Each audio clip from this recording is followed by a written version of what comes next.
मुदाकरात्तमोदकं सदा विमुक्तिसाधकं कलाधरावतंसकं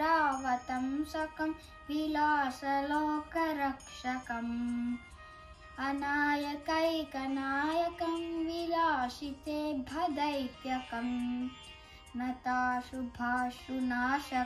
नमामि तं विनायकम् सुवक्षोजकुम्भां सुधापूर्णकुम्भां प्रसादावलम्बां प्रपुण्यावलम्बां सदा सेन्दुबिम्बां सदा नोष्ठबिम्बां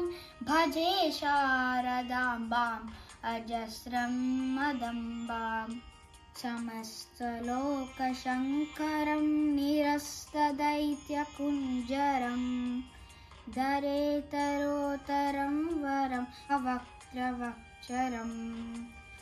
कृपाकरं क्षमाकरं मुदाकरं यशस्करं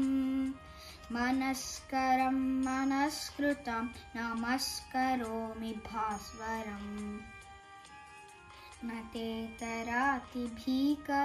नवोदितार्कभास्वरं न मत्सुरारिनिर्जरं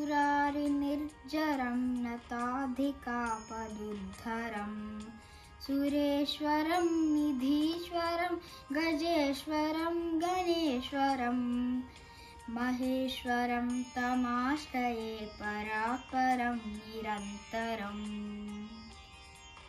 प्रातर्स्मरामि हृदि संस्फुरदात्मतत्त्वं